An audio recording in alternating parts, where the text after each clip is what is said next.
Queridos irmãos e irmãs, estamos mais uma vez no nosso programa Jubileu da Esperança. Eu sou o Padre Jorge Ricardo Valois, vigário da Paróquia São Francisco de Assis, na Boca do Rio, e secretário de pastoral da nossa arquidiocese.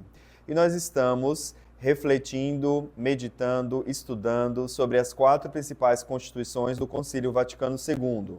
Já estamos na Constituição sobre a Liturgia, a Sacrosancto Concilium. E vamos, então, falar um pouco hoje sobre esse tema, a primeira parte, sobre o tema mistério eucarístico.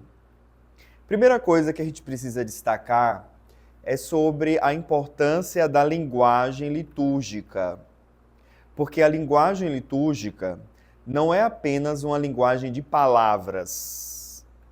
Muitas vezes, quando nós falamos de linguagem, lembramos logo de língua, palavra. Então, achamos que é apenas uma linguagem verbal, mas não. Quando nós falamos de linguagem litúrgica, nós não estamos apenas falando daquilo que nós expressamos por meio de palavras durante a celebração da Eucaristia, mas também aquilo que nós expressamos por meio de gestos, porque existe também a linguagem gestual. Quando fazemos o sinal, por exemplo, em nome do Pai, do Filho e do Espírito Santo, esse sinal da cruz que fazemos sobre nós mesmos é uma linguagem gestual. Quando nós nos ajoelhamos, quando nós ficamos de pé, quando nós inclinamos a nossa cabeça, tudo isso é linguagem litúrgica. Não é linguagem verbal, mas é uma linguagem gestual. Nós também temos uma linguagem por meio dos símbolos. Quando o padre, por exemplo, beija o altar, quando usa o incenso, vários símbolos que nós utilizamos na missa, a luz, símbolo da luz, a cruz que entra na procissão de entrada, tudo isso é uma linguagem também porque é uma expressão e também nos quer comunicar uma mensagem. Então, a linguagem litúrgica é uma linguagem muito ampla, porque ela envolve não apenas palavras, mas envolve também gestos e símbolos. Muito interessante aquilo que o Papa Francisco disse recentemente na Desiderio Desideravi, que é esse documento que ele publicou falando sobre a formação litúrgica. Ele disse o seguinte: o homem se tornou analfabeto porque não sabe mais ler os símbolos. Somente desconfia de sua existência, da existência dos símbolos. Então, talvez nós caminhamos para uma sociedade tão racional que perdemos essa capacidade de olhar os símbolos também como uma expressão, como a comunicação de uma mensagem. Então, nós cristãos que estamos na igreja, que celebramos a liturgia e sabemos que a liturgia não são apenas palavras, mas são também gestos e símbolos, nós somos chamados a nos educar para essa linguagem. Por isso que o Papa dizia, temos que sair desse estado de analfabetismo e caminhando e nos educando cada vez mais para que os símbolos, os gestos que nós realizamos na Eucaristia sejam de fato uma expressão da nossa fé. Não seja apenas algo que está lá que eu não entendo bem, que eu acho até bonito, mas eu não estou entendendo bem o que está acontecendo. Não. Por isso que a igreja fala muito de mistagogia. O que é essa mistagogia? Aquela condução ao mistério. É importantíssimo a mistagogia na iniciação cristã, quando nós somos preparados para receber os primeiros sacramentos da igreja, mas também nós somos chamados a fazer essa experiência durante a vida toda. Toda a nossa experiência de fé, sempre somos chamados a cada vez mais aprofundar a nossa educação, a mistagogia, para que de fato o mistério que nós celebramos, cada rito que nós fazemos, cada gesto, cada símbolo, tenham um significado para nós. Tenha um sentido profundo, que ali nós possamos experimentar de fato o mistério pascal de Cristo. Por isso que é muito interessante que a linguagem que nós utilizamos na liturgia seja, e esse era o desejo, né, da Sacrosancto Concilium, seja útil e necessário para nós, reabilitando a linguagem para que ela seja compreensível e praticada por todos. Porque uma língua incompreensível é uma língua em agonia. Então é muito útil e necessário que a gente reabilite a linguagem para que ela seja acessível. Esse foi o desejo dos padres conciliares quando pediram que, se fosse conveniente, a liturgia fosse celebrada não mais em latim, mas que a liturgia fosse celebrada nas línguas locais, no vernáculo, para que as pessoas entendam aquilo que está sendo celebrado. Não significa rejeitar completamente o latim. Tanto é que a igreja diz, em alguns momentos ainda podem ser usados, como alguns cantos, né? Ainda em latim. De vez em quando a gente escuta numa celebração mais solene o Cordeiro de Deus, por exemplo, em latim, ou o Santo em latim. Mas, enfim, o essencial da liturgia seja na língua local, para que as pessoas entendam o mistério que está sendo celebrado. E o que significa a palavra celebrar? Falamos tanto de celebração quando falamos de liturgia. Celebrar significa louvar, exaltar, glorificar uma pessoa ou coisa, festejar com cerimônias e sempre se refere a atos de caráter solene. Por isso que celebrar a Eucaristia é festejar a ação de graças, uma alegre ocasião para dizer obrigado de modo solene. Na realidade, a Eucaristia, claro, quer dizer ação de graças em grego, quer ser uma resposta à ação de Deus na história, a intervenção de Deus na história com fatos concretos. A Eucaristia quer ser uma resposta humana a essa intervenção de Deus. Claro, é uma resposta humana, mas é uma resposta inspirada pelo próprio Deus, porque o ser humano sozinho seria incapaz de celebrar, né? Por suas próprias forças, por sua própria iniciativa. Afinal de contas, foi o próprio Jesus que disse, fazei isto em memória de mim. Então, isso que nós celebramos na Eucaristia, é isso que nós realizamos. Realizamos essa resposta de amor à ação de Deus, à intervenção salvadora de Deus na história. Por isso, essa ideia do mistério. O que é o mistério? É uma realidade que ainda não pode ser totalmente compreendida e vivida, mas, ao mesmo tempo, é uma realidade em que se pode adentrar, explorar, participar. Então, quando nós falamos, por exemplo, no mistério de Cristo, nós falamos daquilo que Jesus fez e ensinou, do projeto de salvação de Deus, do Cristo morto e ressuscitado, mas que ainda permanece para nós um mistério. Porque muita coisa nós compreendemos, mas nós não esgotamos todo o mistério da salvação de Cristo. Muita coisa nós sabemos, que Ele é o Filho de Deus, que Ele é o Salvador, que Ele deu a sua vida para nos salvar, mas ainda não compreendemos em toda a sua inteireza, em toda a sua integralidade, esse mistério. Por isso permanece mistério.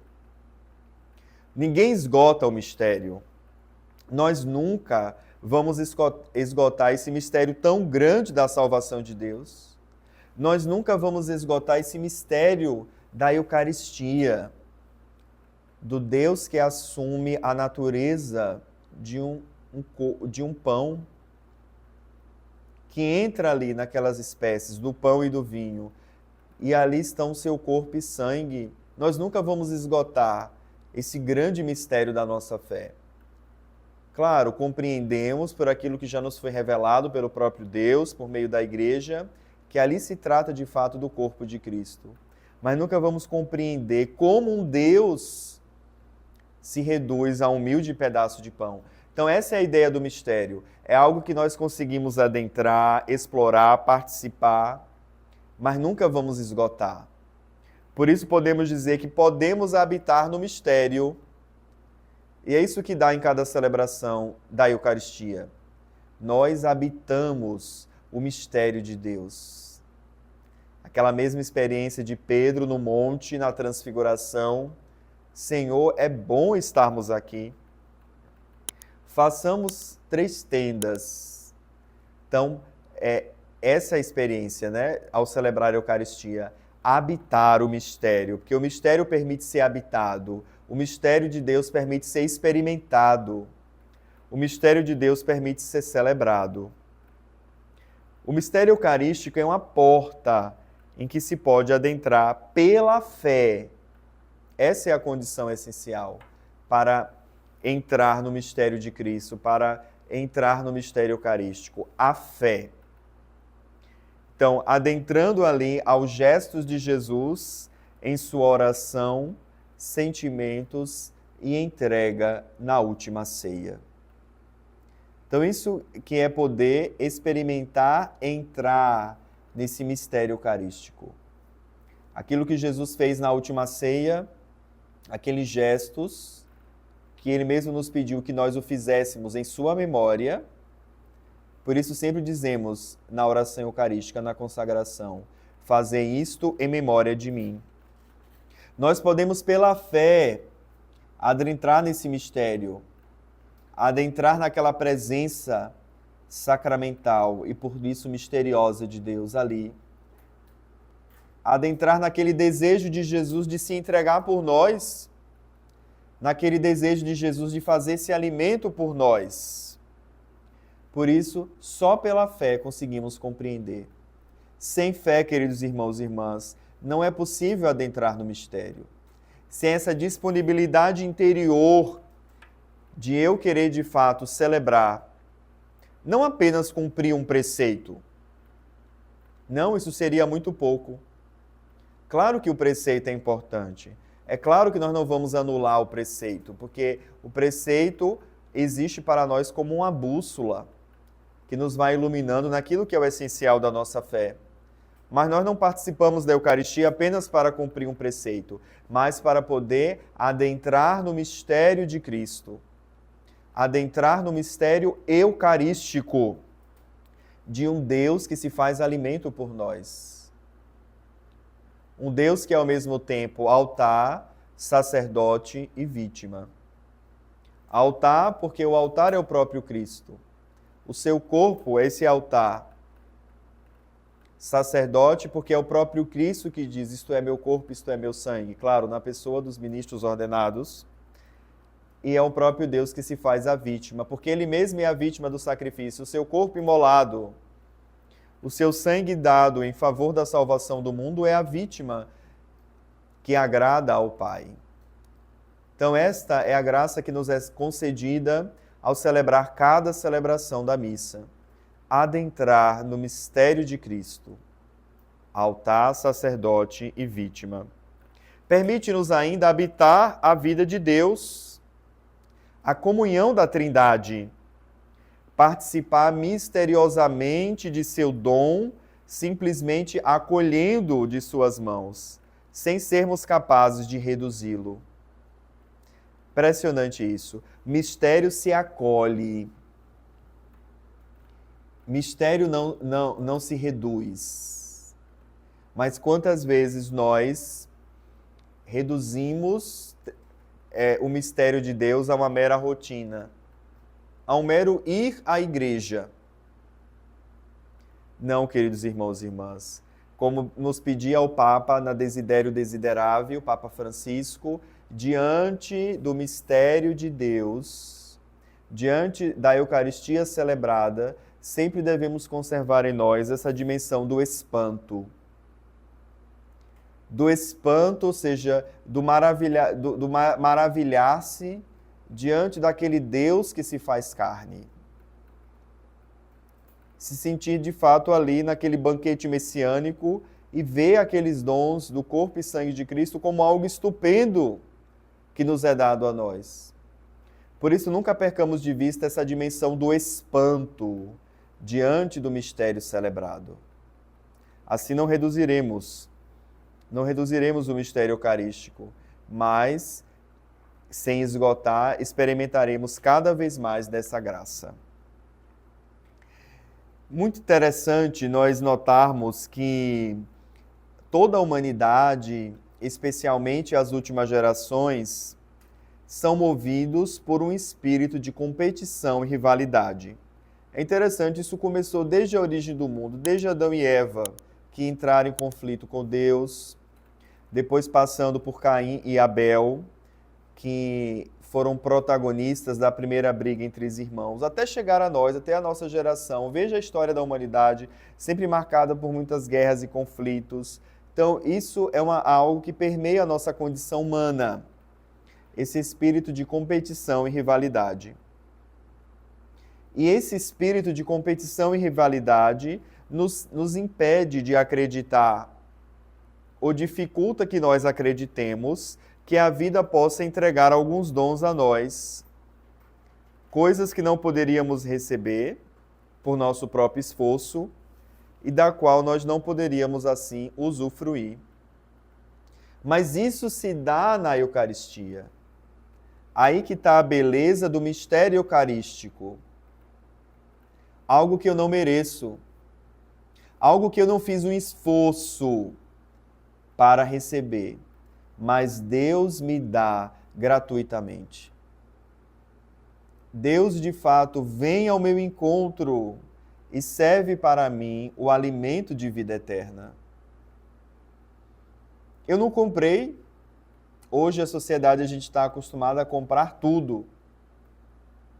Tudo é na base da compra. Tudo é na base da troca, do ganho. Mas não é assim que se dá no mistério eucarístico. Deus que se dá na gratuidade. Aquilo que o profeta Isaías diz: vinde, comei, vinde e bebei, sem nenhuma paga. Vinde. Esse é o convite de Jesus, feito por meio da igreja. Vinde, aqui está preparado esse banquete de vida eterna. Vinde, aqui está preparado esse alimento messiânico. Aqui está esse dom magnífico. Vinde sem nenhuma paga. O Cântico dos Cânticos também nos diz que o amor não se pode comprar.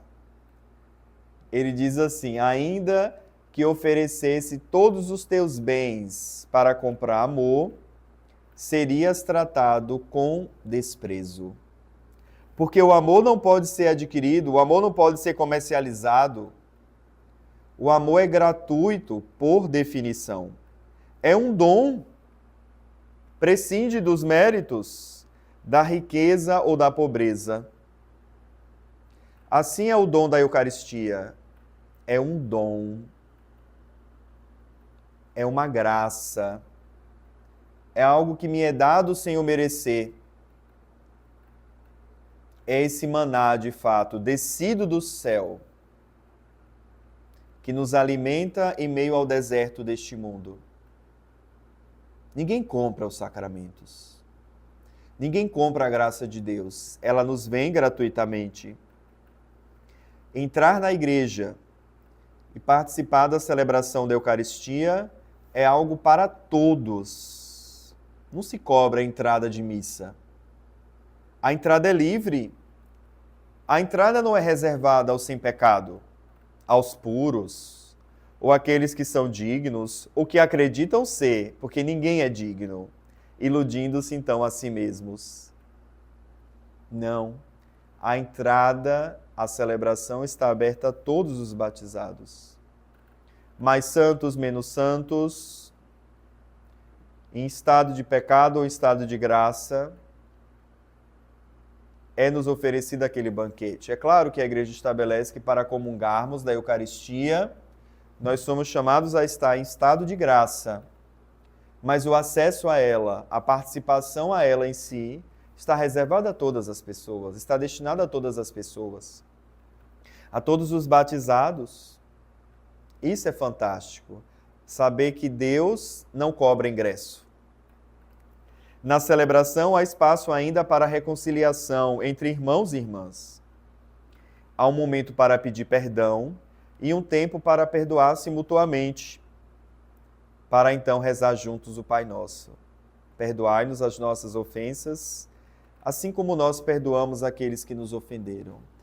Então, diz o missal que a Eucaristia é esse banquete de reconciliação e vínculo de união fraterna, onde nós nos reconhecemos de fato como irmãos e podemos ali dar e receber o perdão, não só de Deus, mas também uns para com os outros.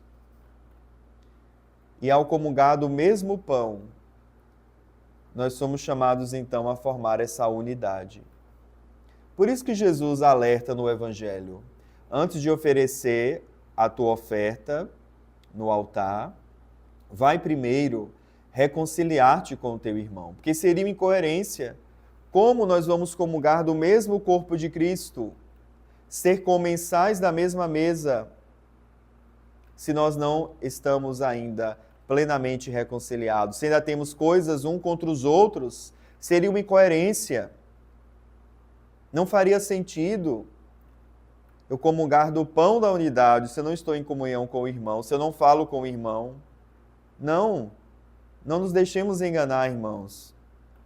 Aquilo que nós comungamos, que é o corpo de Cristo, deve traduzir também uma realidade entre nós. A união, a comunhão, o vínculo que Jesus nos une entre si.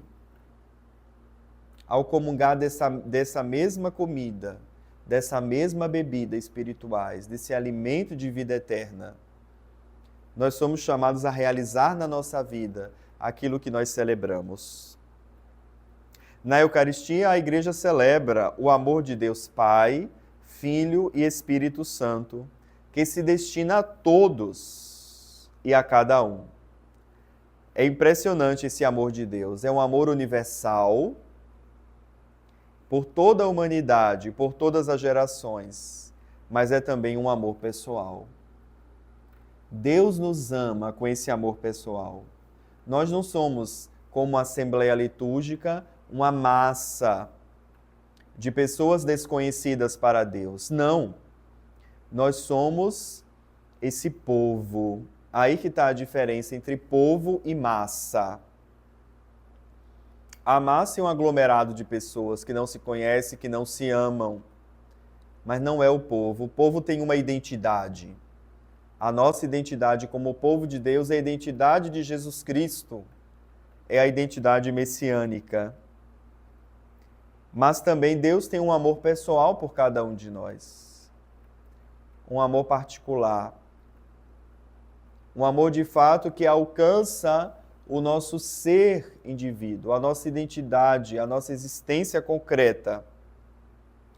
Por isso que cada palavra, cada oração, cada intenção proferida na liturgia eucarística é sinal e eco desse amor. Então, o que nós celebramos a Eucaristia? Nós celebramos esse amor transbordante de Deus por toda a humanidade, mas também esse amor por cada um de nós. Esse amor que nos alcança, esse amor que se faz alimento por nós. Essa é a grande beleza do mistério da Eucaristia. Um amor que não mede consequências. Aquilo que Santa Teresinha do Menino Jesus fala, quem ama não sabe calcular. O amor de Deus não calculou.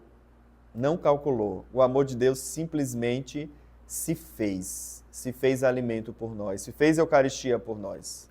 Seria impensável um Deus fazer esse alimento, seria uma loucura pela lógica humana, mas não pela lógica do amor, não pela lógica de Deus. E Ele se entrega a nós. A celebração eucarística é simplesmente isso. E a palavra simples não significa que algo banal, mas essencial. Porque o amor é simples. O amor não bota condições.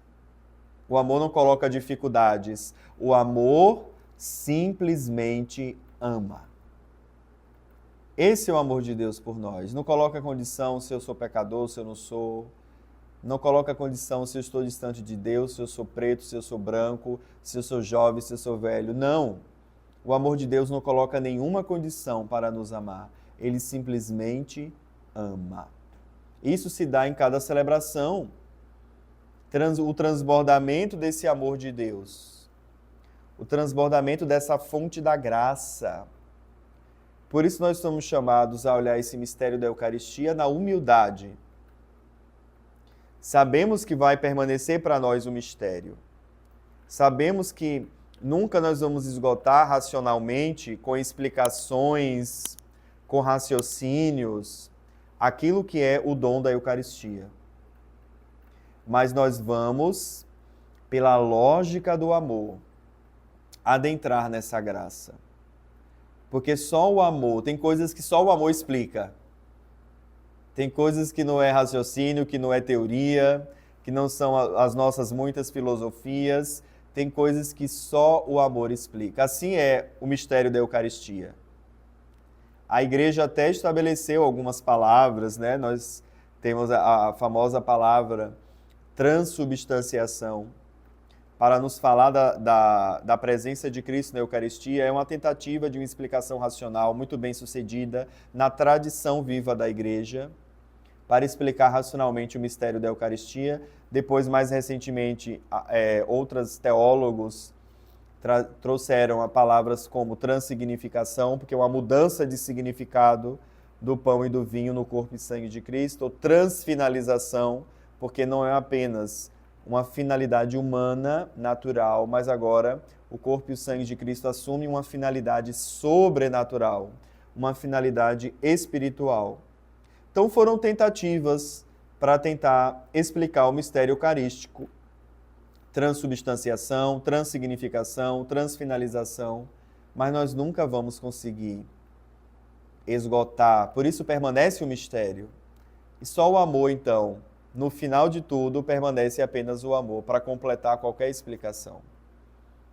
Para nos dar, de fato, essa dimensão da grandeza de Deus que vem ao nosso encontro e nos alimenta. Então, a nós foi dado esse banquete. E o convite de Deus é: vinde a mim.